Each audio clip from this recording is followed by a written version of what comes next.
Pues puede ser, pues yo sé, yo siempre he visto que el arte es femenino y mire, si usted... Hay estrellas que nacen para iluminar el alma de las masas, y hay otras que se forjan en la oscuridad para manipular la fe de su pueblo. Juan Gabriel, el indiscutible divo de Juárez, pertenece a esa segunda categoría, una leyenda arquitectónica construida sobre un campo de minas ético y secretos que aún huelen a la humedad de una celda olvidada. Para el mundo, su currículum es una oda a la gloria. Más de 60 millones de discos vendidos, el Palacio de Bellas Artes rendido a sus pies y un estatus de semidios que parece inmaculado. Es la biografía perfecta que Wikipedia se encarga de santificar.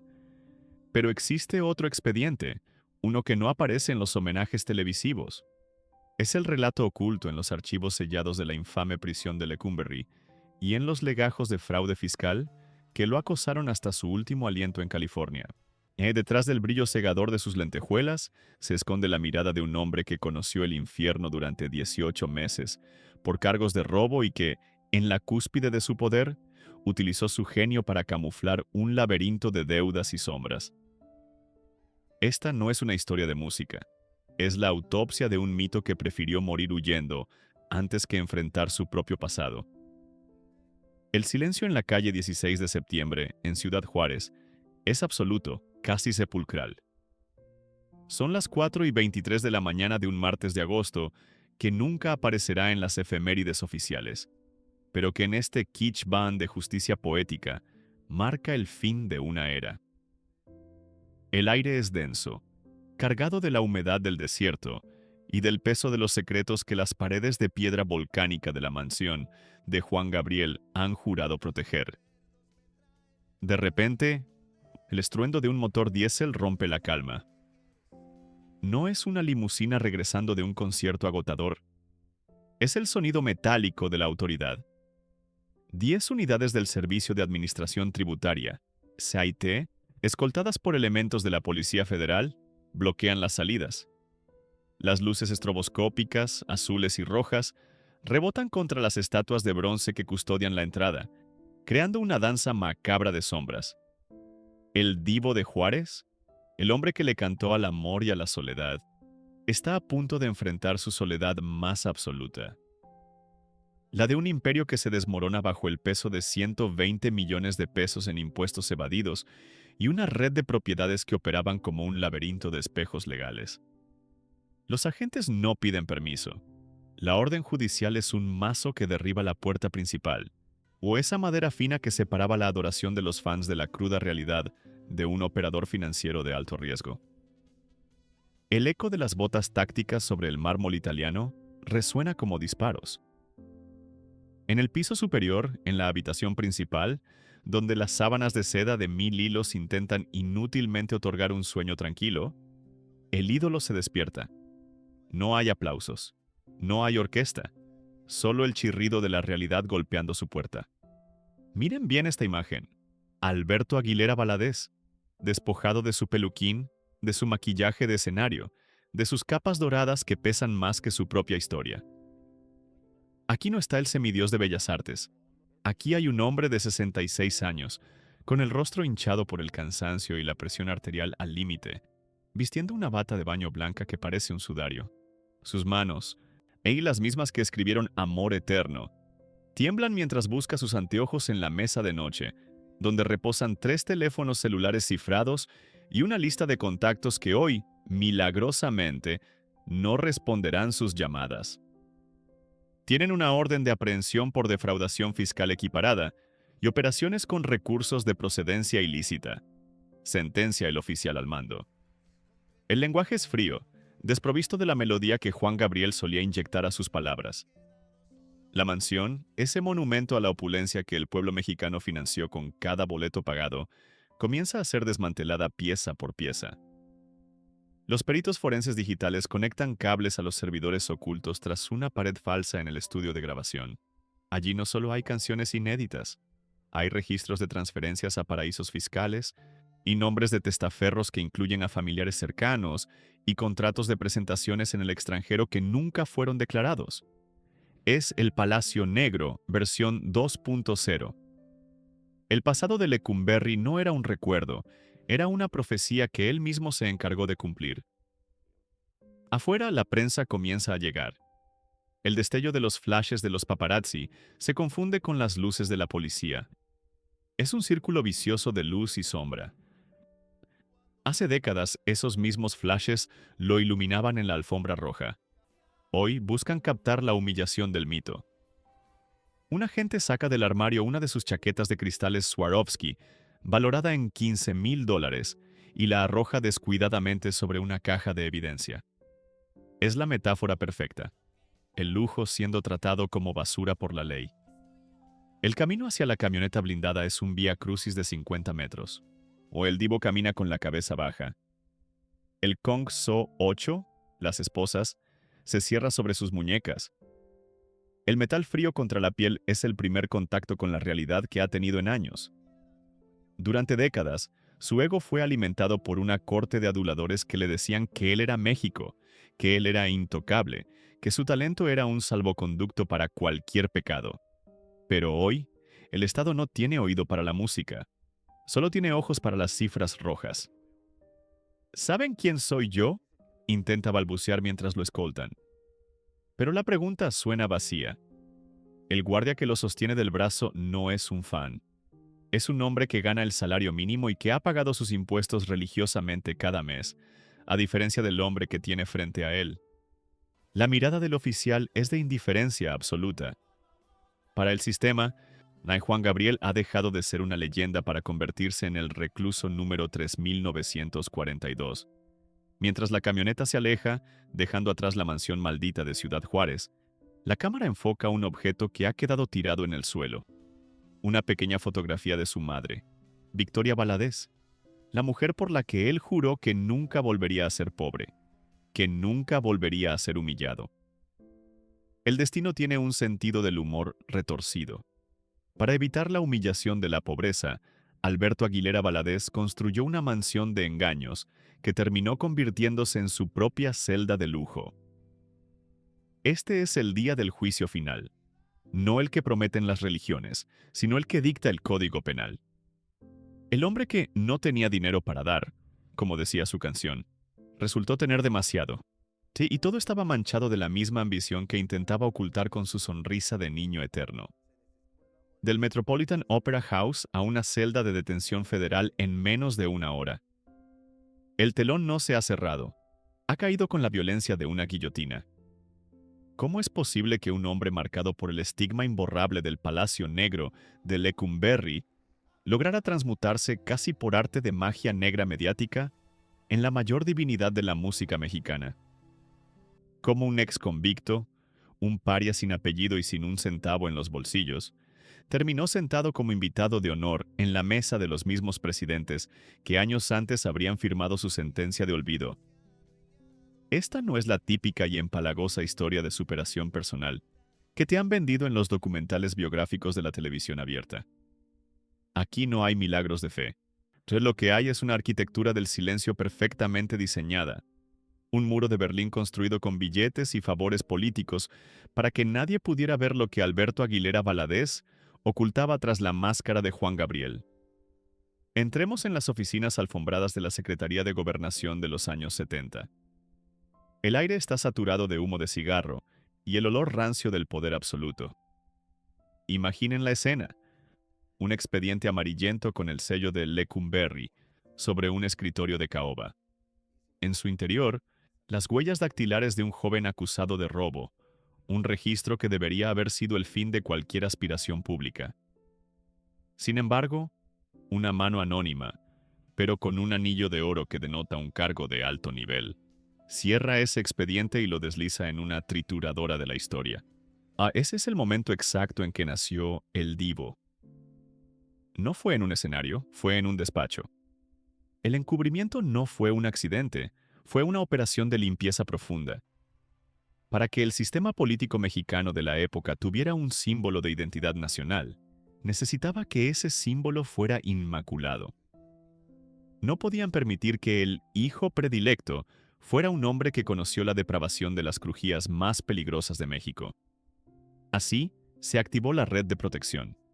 Abogados vinculados al régimen, directivos de la industria discográfica que veían en él una mina de oro y periodistas amigos que recibieron la orden directa de sepultar cualquier mención a 1969.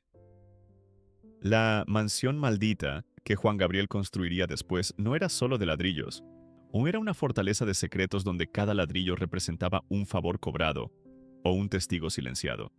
Se creó un vacío legal donde los 18 meses de infierno simplemente dejaron de existir en la narrativa oficial, reemplazados por una versión edulcorada de injusticia que nunca profundizaba en la verdadera naturaleza del pacto que Alberto tuvo que firmar para recuperar su libertad. Pero, ¿qué pasaba dentro de la cabeza del hombre detrás de las lentejuelas? Aquí es donde la psicología de Juan Gabriel revela su faceta más oscura y fascinante. Alberto Aguilera no salió de la cárcel siendo un hombre libre, salió siendo un hombre aterrorizado. Su mente desarrolló una paranoia defensiva que lo acompañaría hasta la tumba. Cada mansión que compró, cada avión privado, cada anillo de diamantes no eran lujos, eran muros de contención. O en su psique la riqueza no era para disfrutarla, sino para asegurarse de que nadie, nunca más, pudiera ponerle una mano encima. Desarrolló un complejo de Dios como mecanismo de supervivencia. En el escenario, bajo los focos, él era omnipotente, era intocable. Pero fuera de él era un hombre que controlaba cada detalle de la vida de quienes lo rodeaban, con una rigidez casi dictatorial. La psicología del divo estaba marcada por la desconfianza crónica. Si el Estado lo había traicionado una vez encerrándolo en el lodo, él ahora usaría su fama para saquear al Estado mediante la evasión fiscal, como si fuera una venganza personal y silenciosa. Se sentía por encima de la ley porque, en su mente, la ley le había fallado de la manera más cruel posible en su juventud. Aquesta mentalidad de «el mundo me debe» lo llevó a tratar sus finanzas como un campo de batalla, donde el SAT era el enemigo que intentaba regresarlo a la pobreza de la que huyó. Su generosidad pública era su mejor camuflaje. Un hombre que regala casas a los pobres no puede ser un delincuente fiscal, ¿verdad? Esa era la falacia que él mismo se creyó para justificar su red de evasión. Las preguntas siguen cayendo como una lluvia ácida sobre su tumba. ¿Cómo pudo evadir al fisco durante décadas, acumulando deudas que habrían hundido a cualquier corporación mientras seguía siendo el rostro de la mexicanidad oficial? ¿Qué favores sexuales, económicos o políticos se intercambiaron en las sombras para que sus bailes blancos y sus fiestas privadas en propiedades blindadas nunca fueran filtradas por una prensa que vivía del escándalo? La industria del entretenimiento es una lavadora de reputaciones a gran escala. Durante años, los medios tejieron una cortina de humo hecha de canciones de desamor para ocultar una realidad mucho más gorda. Juan Gabriel no era solo un artista, era una pieza de ajedrez en un sistema que necesitaba su imagen para mantener a las masas en un estado de hipnosis colectiva. Se le permitió ser un intocable porque su música era el anestésico perfecto para un país que prefería cantar a preguntar. Pero la verdad tiene una paciencia infinita y una memoria de hierro. Este video no es solo un repaso histórico, es una perforación profunda en esa armadura de mitología. Los herederos que hoy se despedazan por su fortuna, o los abogados que aún intentan ocultar las auditorías y los algoritmos que protegen a las figuras de culto, harán lo posible para que esta investigación desaparezca. Van a intentar denunciar este contenido. Van a intentar enterrarlo bajo la alfombra de la nostalgia y el respeto al ídolo. Si crees que el público merece conocer la sombra que proyectaba ese sol, si crees que la justicia no debe detenerse ante el brillo de un escenario, este es el momento de actuar. Suscríbete a este canal ahora mismo y activa todas las notificaciones. No dejes que el algoritmo del silencio gane esta batalla. Porque para entender la mansión maldita de Juan Gabriel, primero debemos entender que él nunca salió realmente de Lecumberri. Simplemente cambió una celda de concreto por una de oro. Y pasó el resto de su vida tratando de que nadie notara los grilletes que llevaba bajo el traje de seda. ¿Estás preparado para ver la verdadera cara del hombre que engañó a una nación entera con su sonrisa? El mito se está agrietando en tiempo real. y lo que estamos a punto de desenterrar en la siguiente parte hará que nunca vuelvas a escuchar querida de la misma manera. Para entender la magnificencia de las mansiones que Juan Gabriel acumuló como trofeos de guerra, primero debemos descender al fango de donde fue extraído. No se puede comprender el lujo de Malibú sin antes oler la podredumbre de la celda donde nació el mito. 1969 no fue solo un año en el calendario de Alberto Aguilera Valadez. Fue el año en que su humanidad fue subastada al mejor postor. Alberto no llegó a la Ciudad de México con una maleta llena de sueños, sino con el estómago vacío y una guitarra que pesaba más que su propia existencia. Era un paria, un don nadie de Ciudad Juárez que buscaba refugio en la jungla de asfalto. Pero la capital no abraza a los débiles, los devora. La acusación fue tan rápida como devastadora. Robo. Una actriz de la época, cuyo nombre ha sido borrado y reescrito 1000 veces en los pasillos de la impunidad, lo señaló con un dedo cargado de veneno. Sin juicio justo, sin abogados de renombre, el joven Alberto fue arrojado a las fauces del Palacio Negro de Lecumberri. Imaginen un panóptico de pesadilla diseñado para quebrar el espíritu. Lecumberri no era una prisión, era un ecosistema de depravación. Alberto fue confinado en una celda donde la luz del sol era un rumor lejano. El olor era una mezcla insoportable de sudor rancio. Hay orina acumulada y el miedo metálico que emana de los hombres que saben que han sido olvidados por Dios. Allí, rodeado de la fauna nociva, asesinos, violadores y ladrones de oficio, el joven músico comprendió la primera gran lección de su vida. El talento sin poder es solo una invitación al sacrificio. Durante 18 meses, su voz no cantó para las masas, sino para sobrevivir al asedio de los depredadores de la crujía. Cada nota que salía de su garganta en el patio de la prisión era una moneda de cambio. Fue en ese agujero negro donde ocurrió el giro de guión que la historia oficial prefiere ignorar. No fue ni el destino quien lo sacó de allí. Fue un contrato con el diablo disfrazado de mecenazgo. La leyenda cuenta que la esposa del director del penal quedó prendada de su voz. Pero en el mundo del periodismo de investigación, y sabemos que las coincidencias son solo planes bien ejecutados. Alberto no fue liberado por clemencia, fue adquirido. En las sombras de Lecumberri se gestó un pacto que definiría la industria del entretenimiento mexicano por el próximo medio siglo. Alguien con el poder suficiente para abrir las puertas de acero vio en ese joven quebrado una herramienta de manipulación masiva sin precedentes. El trato fue simple y brutal, libertad a cambio de sumisión absoluta. Te daremos el mundo, pero tú nos darás tu identidad. En ese momento, Alberto Aguilera Valadez murió simbólicamente. Para que naciera Juan Gabriel, el hombre tuvo que aceptar ser una propiedad de la industria. Se le asignó una nueva narrativa, se le pulieron las arrugas del pasado y se le entregó a los lobos del marketing. Esta no fue una oportunidad artística, o fue una transferencia de propiedad intelectual y humana. Hablemos de la frialdad del intercambio. Aquellos que lo rescataron no lo hicieron por amor al arte, sino por el potencial de retorno de inversión. Se le obligó a firmar contratos leoninos que lo encadenaban a sellos discográficos y representantes vinculados a los sectores más oscuros del poder político. Alberto aceptó el trato porque la alternativa era morir en una celda oscura, siendo un número más en la estadística de la miseria. Desde ese día, cada canción de amor que escribió llevaba el estigma de una deuda impagable. La transformación fue quirúrgica. Dejó de ser el reo para convertirse en Adán Luna y finalmente en el divo. Pero la herida de Lecumberri nunca cerró, se infectó con ambición. Esa mansión maldita de la que hablamos hoy comenzó a construirse mentalmente en la humedad de su celda. Juan Gabriel decidió que nunca más volvería a pasar hambre, y que si para lograrlo tenía que convertirse en el cómplice silencioso de un sistema corrupto, lo haría con una sonrisa y un paso de baile. Analicemos la psicología de esta entrega. Un hombre que ha sido despojado de su dignidad en una prisión estatal desarrolla una sed de validación que roza lo patológico. Juan Gabriel no buscaba el aplauso, buscaba el blindaje.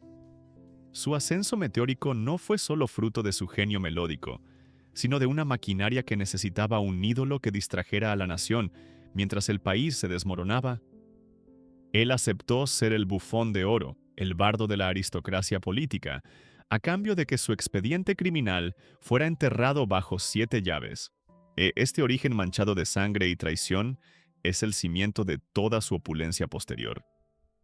Cada vez que Juan Gabriel se presentaba en Bellas Artes, estaba pagando una cuota de ese pacto inicial. El brillo de sus ojos no era solo emoción, era el reflejo de las luces de una celda que lo perseguía en cada escenario. Había vendido su alma por un plato de lentejuelas, y el precio incluía callar sobre las atrocidades que vio y vivió en el Palacio Negro. El mundo vio a un genio. Nosotros vemos a un hombre que canjeó su verdad por una corona de espinas doradas. Juan Gabriel se convirtió en el arquitecto de su propia prisión de lujo, una donde los guardias eran abogados y los barrotes eran de platino. Pero el pacto con el diablo siempre tiene una letra chiquita que se lee al final, y para Alberto, esa letra decía que nunca podría escapar de la sombra del reo que alguna vez fue. La ascensión de Juan Gabriel al trono de la música popular mexicana no fue un vuelo solitario impulsado únicamente por el talento. Fue la construcción metódica de una monarquía absoluta donde la meritocracia fue decapitada por el nepotismo más voraz. Una vez que el divo probó las mieles del poder, entendió que para mantener su imperio a salvo de las garras del pasado, necesitaba una guardia pretoriana. No buscaba a los mejores profesionales de la industria, buscaba lealtad ciega, y la encontró en su propio árbol genealógico. Juan Gabriel aplicó la misma táctica de supervivencia que los regímenes autoritarios más oscuros del continente: llenar cada puesto de control con sangre de su sangre. Al igual que figuras políticas que saturan los congresos con familiares para garantizarse impunidad, el divo rodeó su estructura financiera y operativa con un círculo hermético de parientes y protegidos que carecían de cualquier preparación técnica, pero que poseían el don del silencio absoluto. Hermanos, sobrinos y ahijados fueron colocados estratégicamente como managers, administradores de sus empresas fantasma y jefes de seguridad. Esta no era una muestra de generosidad familiar, sino un mecanismo de control paranoico. Si la persona que lleva tus libros contables es tu primo y la que maneja tus contratos de exclusividad es tu hermano, el riesgo de una filtración sobre evasión de impuestos o sobre las fiestas blancas se reduce a 0. Juan Gabriel creó un ecosistema donde la traición equivalía al exilio de la opulencia. A aquellos que se atrevieron a cuestionar sus métodos o a señalar el caos administrativo que se gestaba en sus oficinas, eran borrados del mapa con una frialdad quirúrgica. En el imperio del divo, la incompetencia se perdonaba si venía acompañada de mudez. El profesionalismo, en cambio, se castigaba si venía con preguntas. Con el éxito masivo llegó el poder de la censura. Juan Gabriel se convirtió en un estado dentro de un estado. Tenía la capacidad de decidir quién trabajaba en la industria y quién no. Si un periodista osaba preguntar sobre los 18 meses en Lecumberri o sobre las crecientes deudas con el fisco, el divo simplemente activaba el protocolo de muerte civil. Un telefonazo a los altos ejecutivos de las cadenas televisivas bastaba para que ese periodista perdiera su acreditación, su programa o su carrera. Si los medios de comunicación, sedientos de las exclusivas y de los niveles de audiencia que solo él podía generar, se convirtieron en sus cómplices voluntarios. Se instaló una ley de l'omertà mediática.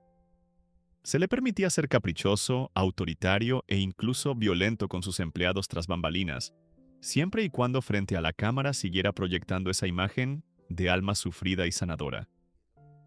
Esta hipocresía sistemática permitió que su velo de silencio creciera hasta cubrir no solo su pasado criminal, sino sus delitos financieros presentes. El mito era tan rentable que la verdad se volvió un artículo de lujo que nadie podía pagar. La disonancia cognitiva entre el Juan Gabriel público y el Alberto Aguilera privado era abismal. Mientras en la televisión predicaba el amor universal y la humildad, y en sus dominios privados exigía una reverencia que rozaba lo patológico.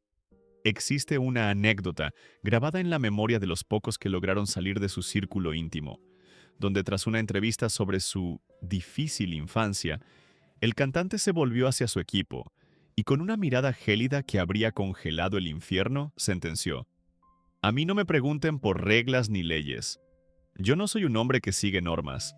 Yo soy el hombre que las inventa para que ustedes las sigan. Si el mundo quiere mis canciones, tendrá que aceptar mis sombras sin parpadear". Esta arrogancia no era solo una cuestión de ego, era una herramienta operativa. Al creerse por encima de la moralidad común, justificó el uso de su estructura familiar para tejer una red de opacidad financiera que hoy, años después de su muerte, como sigue siendo un laberinto indescifrable para los auditores. El nepotismo tóxico de Juan Gabriel no solo le permitió ocultar sus pecados, le permitió exportarlos. Sus giras internacionales no eran solo eventos artísticos, eran operaciones logísticas donde su guardia pretoriana movía recursos, influencias y personas fuera del radar de las autoridades internacionales. Pero vivir en una burbuja de adulación familiar tiene un precio: la desconexión total con la realidad. Al rodearse de parientes que nunca le decían no, Juan Gabriel se convenció de que su voluntad era ley natural. Esta mentalidad fue la que lo llevó a ignorar las advertencias recurrentes del SAT y del FBI.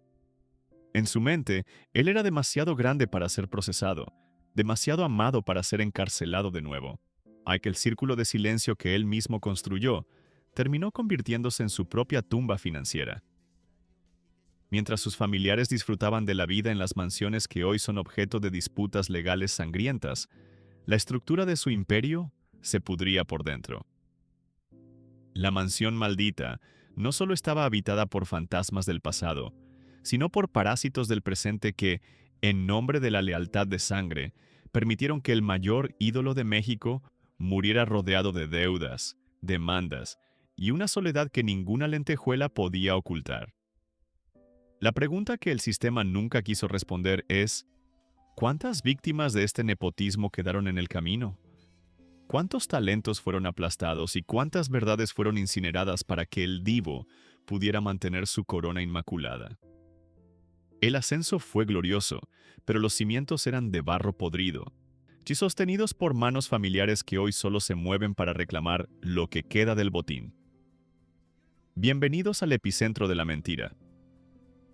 Para diseccionar el mito del divo, debemos realizar una autopsia clínica al expediente que el sistema intentó incinerar: el caso de robo de 1969. Olviden la versión romántica de la serie biográfica, donde un joven inocente es víctima de un malentendido. La realidad es un laberinto de envidia, joyas desaparecidas y un sistema judicial que se vende al mejor postor.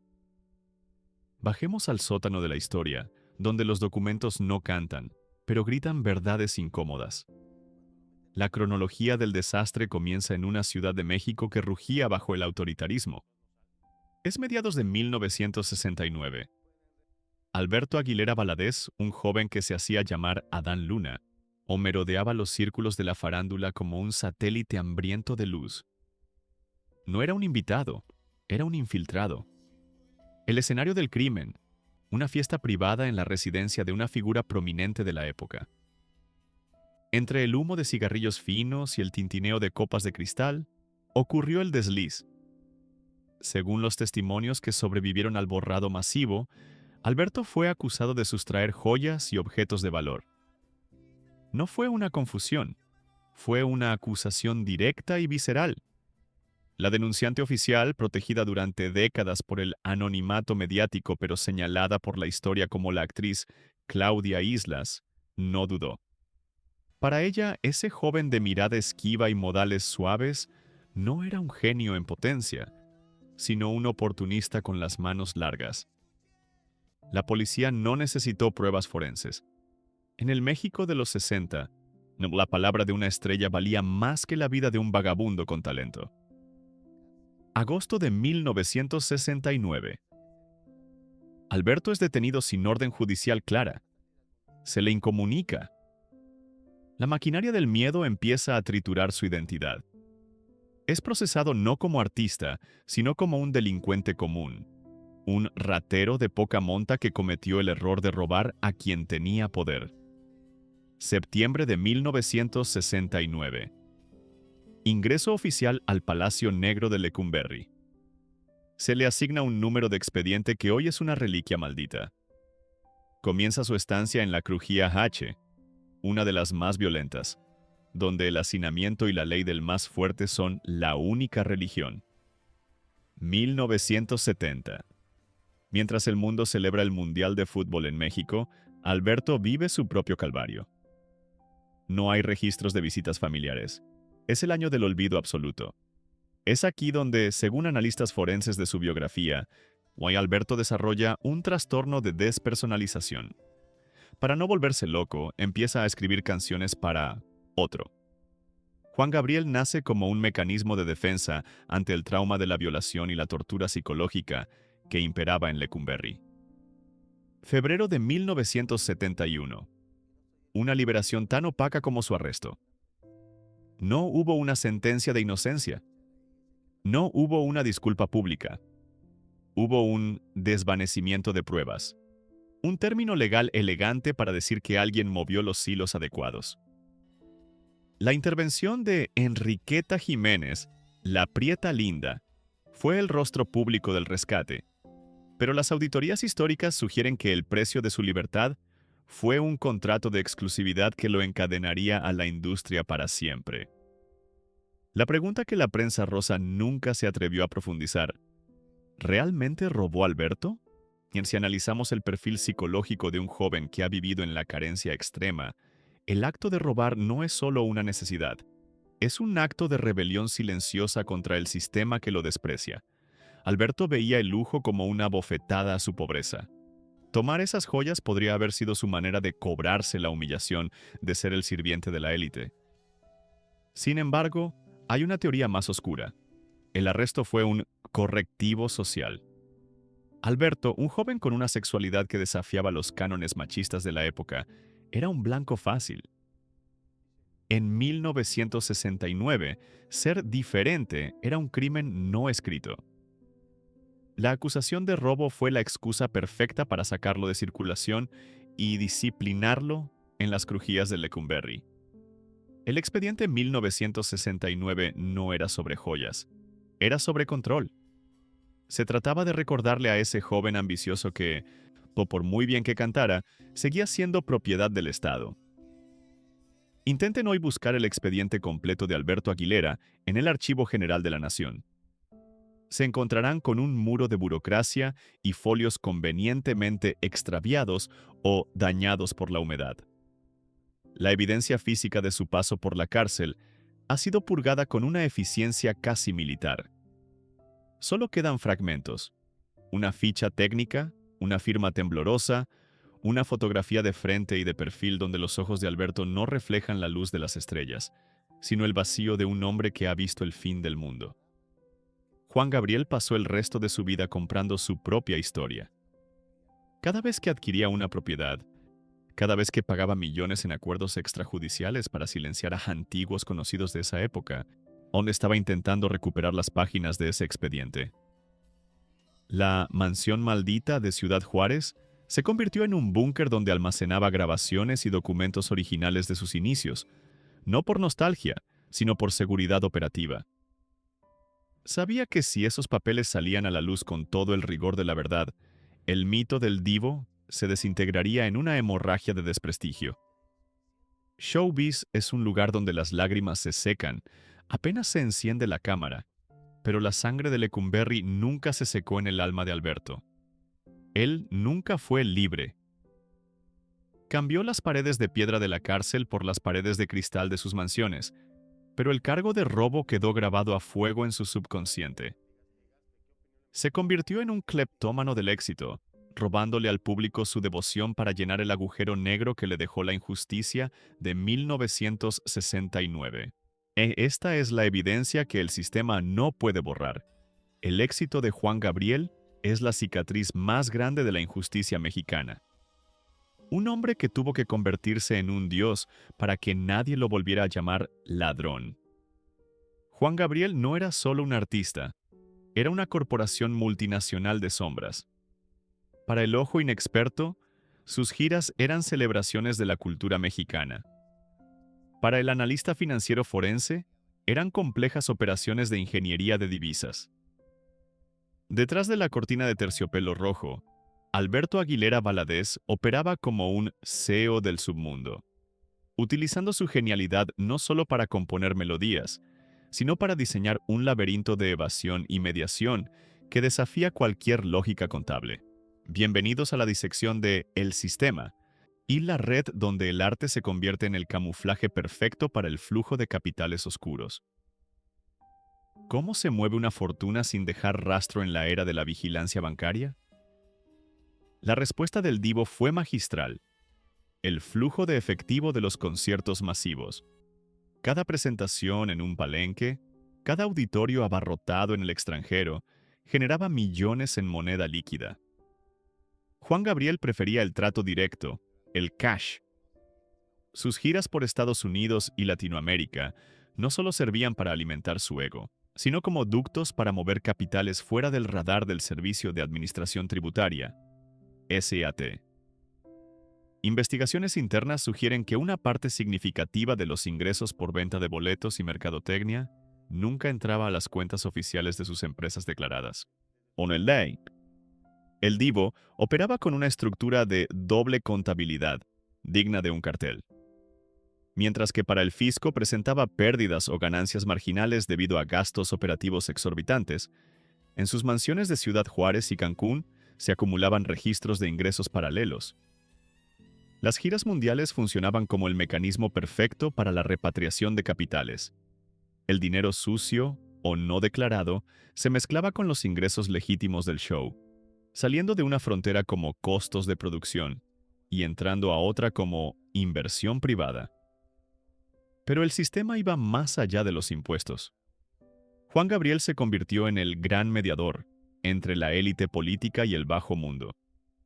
Sus famosas fiestas privadas, los bailes blancos, no eran simples reuniones de amigos. Eran nodos de networking para el poder. En estas propiedades blindadas, bajo la protección de su guardia pretoriana, se sentaban a la misma mesa gobernadores, empresarios de dudosa reputación y figuras del submundo.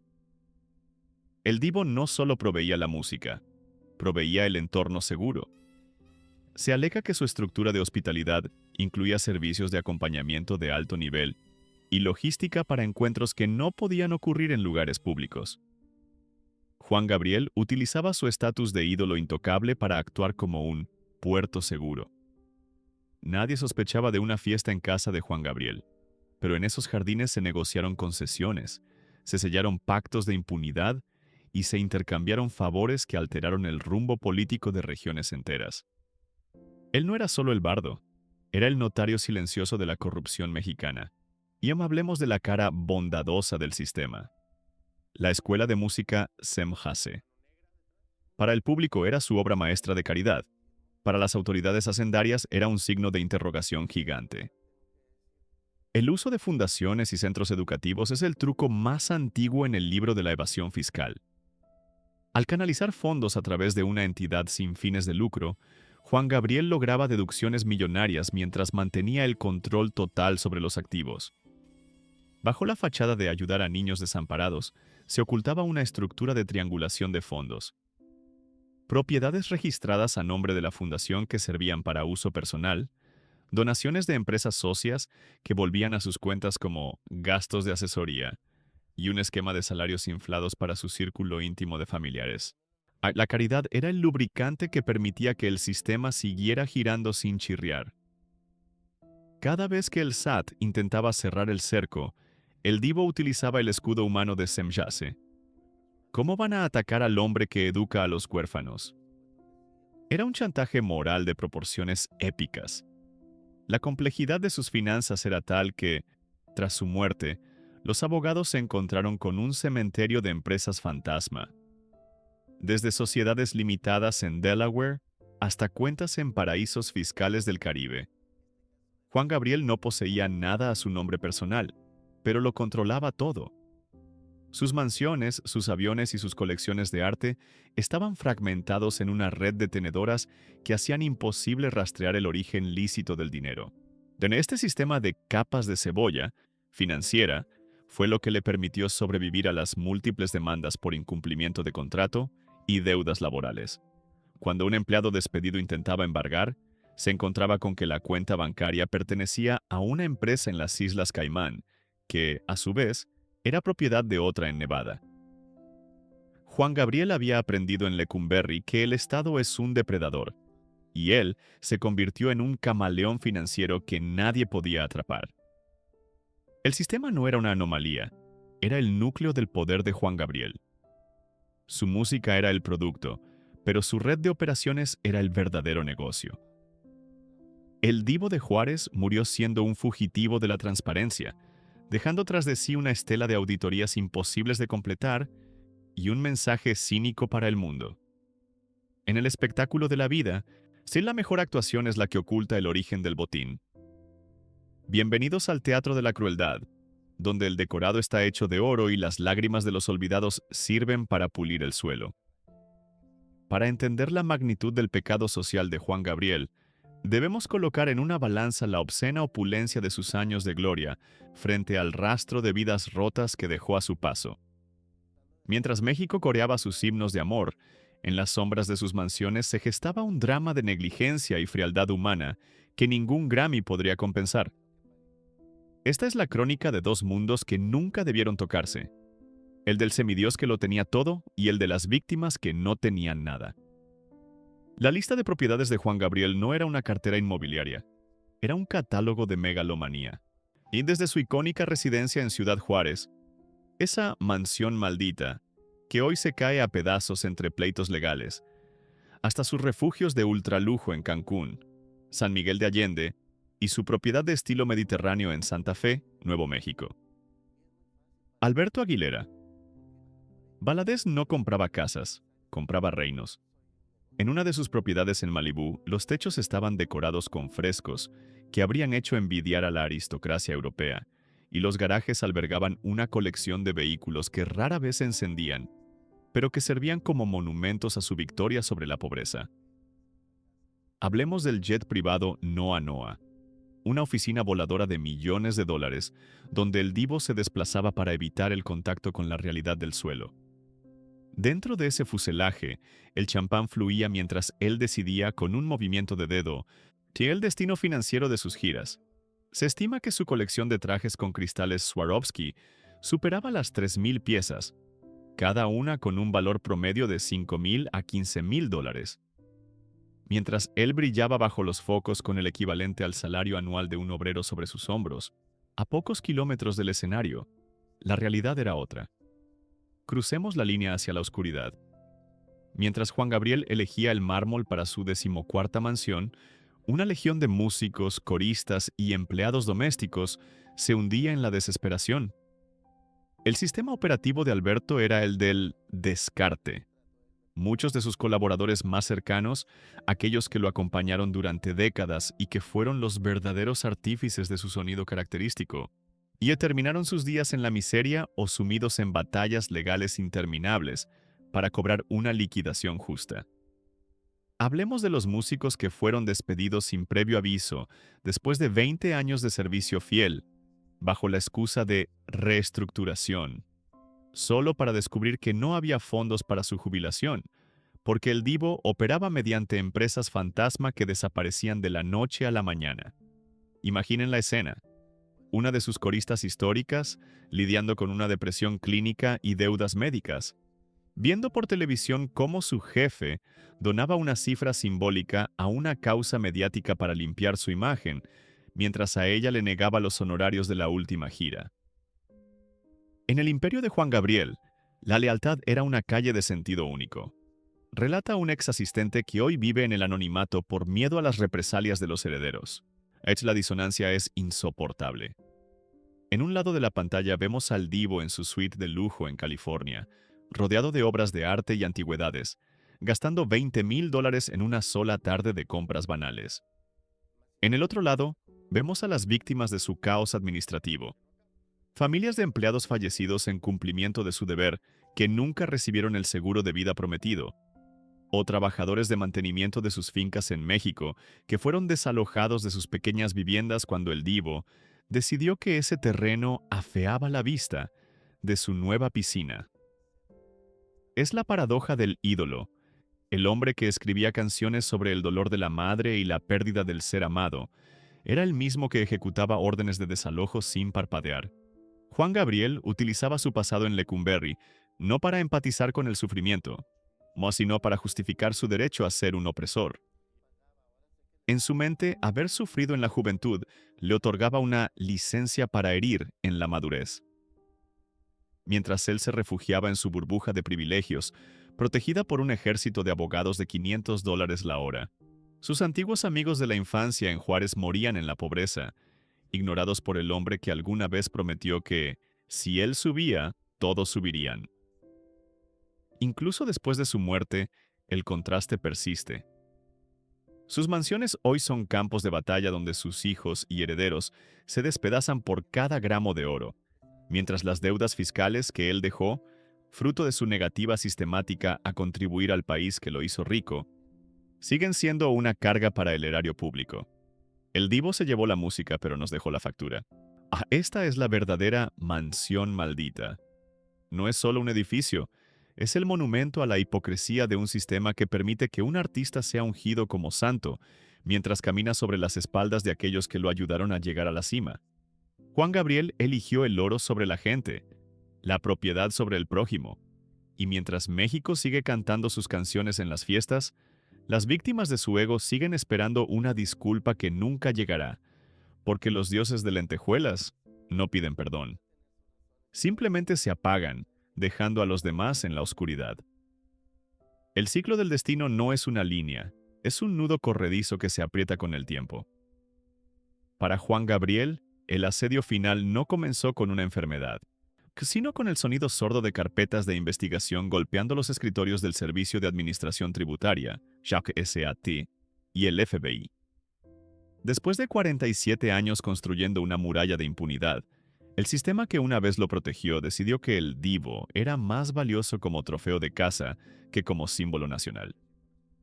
Bienvenidos al desmantelamiento operativo de una leyenda, el día en que el Palacio Negro de Lecumberri regresó para reclamar su deuda pendiente. Mientras el público lo veía brillar en su gira México es todo, en 2016, equipos de auditoría forense estaban realizando una disección digital de su imperio. No buscaban rimas ni melodías, buscaban la ruta del dinero que desaparecía en empresas de papel en Delaware y cuentas puente en las Islas Caimán. La investigación fue quirúrgica. Los agentes no necesitaban cámaras y tenían algoritmos que rastreaban cómo los ingresos de sus conciertos en el Staples Center se fragmentaban en microtransferencias para evitar las alarmas de lavado de dinero. El divo ya no era un artista. Para el Estado era el objetivo Alberto. El cerco se cerró en los meses previos a su muerte. Las autoridades habían logrado lo que nadie pudo en décadas: infiltrar su guardia pretoriana. Obtuvieron copias de los libros contables reales, aquellos que se guardaban en cajas fuertes ignífugas tras los muros de su mansión en Santa Mónica. Allí, el contraste era criminal. Mientras él declaraba insolvencia en ciertos ejercicios fiscales, los registros mostraban gastos personales que superaban los $5 millones mensuales en caprichos que rozaban lo absurdo. Visualicen el momento del impacto. No fue una alfombra roja, que fue una invasión táctica. Cuando las autoridades federales irrumpieron en sus oficinas operativas, el aire de superioridad de Juan Gabriel se evaporó como el humo de sus escenarios. No hubo orquesta para amortiguar el golpe. Los agentes, entrenados para no deslumbrarse por la fama, procedieron a la incautación sistemática de la memoria histórica del divo. Discos duros, servidores cifrados y miles de folios que contenían la verdad sobre sus vínculos con el poder político más oscuro de México. ¿Saben quién soy yo? ¿Saben lo que represento para este país?, gritó Alberto, su voz perdiendo la calidez del canto y adquiriendo el chillido de la desesperación. La respuesta del oficial a cargo fue una bofetada de realidad. Para nosotros, usted es solo un contribuyente con una deuda de 9 cifras y un expediente que debió cerrarse en 1971. En ese instante, los 47 años de construcción de imagen se desintegraron en 47 minutos de requisa. El hombre que se creía el dueño del tiempo vio cómo los peritos metían su vida entera en bolsas de plástico transparente, etiquetadas como evidencia criminal. Lo que encontraron en esos servidores fue mucho más que facturas falsas. Era la evidencia de el sistema en su máxima expresión. Los investigadores hallaron grabaciones de seguridad de sus mansiones que funcionaban como seguros de vida. Videos de figuras de la alta política en situaciones comprometedoras durante los bailes blancos. Juan Gabriel no solo evadía impuestos, practicaba el chantaje preventivo para mantener a raya a los perros de la ley. Era un archivista del pecado ajeno para proteger el propio. Pero esta vez, los archivos no lo salvaron. La investigación técnica reveló que su escuela Semjase era, en efecto, una lavandería de activos de alta eficiencia. Se descubrieron contratos de representación donde él mismo se alquilaba sus propios servicios a precios inflados para generar pérdidas artificiales. Era un laberinto de espejos contables donde el divo era el minotauro, alimentándose de la fe de un pueblo que pagaba boletos carísimos, mientras él se burlaba de la infraestructura nacional al no pagar un solo peso de impuestos por esas ganancias. Hay una teoría fría en los círculos de investigación. El estrés de este asedio final fue lo que realmente detuvo su corazón. No fue el cansancio de los escenarios, fue el peso de la ley que ya no podía ser sobornada. Juan Gabriel murió en Santa Mónica, California, rodeado de abogados más que de médicos. Su fallecimiento ocurrió apenas días antes de que se hiciera pública una de las auditorías más devastadoras de la historia del espectáculo mexicano.